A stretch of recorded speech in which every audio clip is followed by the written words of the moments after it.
ધાર્મિક કે સામાજિક પ્રસંગે રક્તદાન શિબિરનું આયોજન કરીને એક માનવતાનું ઉત્તમ ઉદાહરણ હસમુખભાઈ પરિવારે પૂરું પાડ્યું છે. આજે સાઈ ગોલ્ડમાં રહેતા આજે જે કોઈ રક્તદાતાને રક્તદાન કરશે તેમને 10 જેટલા રિપોર્ટ વોટ્સએપ દ્વારા એમને ફ્રીમાં મોકલવામાં આવશે.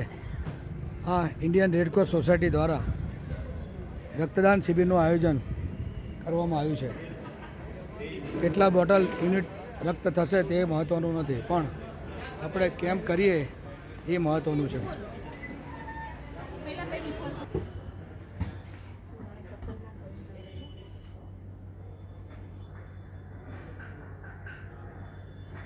હા ભાઈ,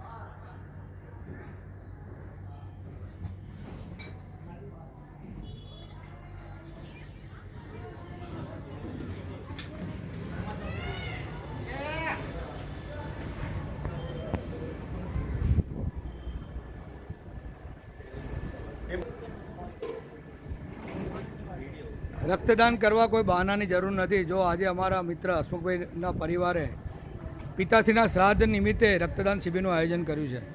કેટલી બોટલ રક્ત થશે તે મહત્ત્વનું નથી, પણ એક સરસ મજાનો એક પ્રયાસ તેમણે આદર્યો છે. લગભગ 2 વર્ષથી આપણે ગામ અને જ્ઞાતિ પરિવારના મેળાવડા તેમજ બેસણા સામાજિક પ્રસંગોમાં રક્તદાન શિબિરનું આયોજન રેડક્રોસ દ્વારા કરવામાં આવે છે. આ આયોજન માટે તમારે કોઈ પૂર્વ તૈયારી કરવાની રહેતી નથી. રેડક્રોસ બધું જ સાધન સામગ્રી લઈને આવે છે. આવી સરસ મજાની એસી ગાડીમાં તમે રક્તદાન કરી શકો છો. વધારે બોટલની તમને ગણતરી હોય તો ચેર નાખીને પણ રક્તદાન શિબિરનું આયોજન કરવામાં આવે છે. રક્તદાન પહેલાં એનર્જી ડ્રિંક્સ આપવામાં આવે છે. ત્યારબાદ રક્તદાન કર્યા પછી નમકીન અને બિસ્કિટની પેકેટ એક આપવામાં આવે છે. ત્યારબાદ એક સર્ટિફિકેટ પણ રેડક્રોસ તરફથી આપવામાં આવે છે. ઘણા લોકોનો પ્રશ્ન હોય છે કે જ્યારે રક્ત જોઈએ ત્યારે મળતું નથી. એવું નથી. રક્ત જોઈએ અવેજીમાં હોય તો ચોક્કસથી મળે છે. કોઈ એવું ઓડ ગ્રુપ હોય ત્યારે આપણે એને ટાઈમ લાગે છે.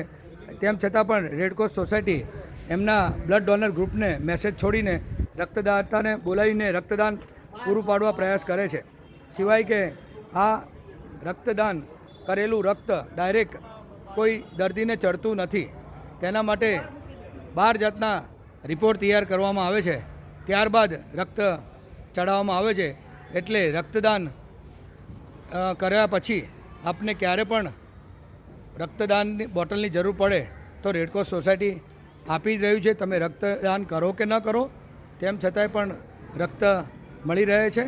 સિવાય કે ગવર્મેન્ટે નક્કી કરેલા 1550ના બદલે રેડક્રોસ 1400 રૂપિયા ટ્રીટમેન્ટ ચાર્જના વસૂલ કરીને રક્તદાનની બોટલ આપે છે. સરકારી હોસ્પિટલોમાં તદ્દન ફ્રીમાં આ રક્ત મળે છે. 18 થી 60 વર્ષના તંદુરસ્ત વ્યક્તિ રક્તદાન કરી શકે છે. રક્તદાન કર્યા પછી 3 મહિના સુધી તમે ફરી રક્તદાન કરી શકો છો. અઠવાડિયામાં આપનું રક્ત શરીરમાં પાછું આવી જતું હોય છે.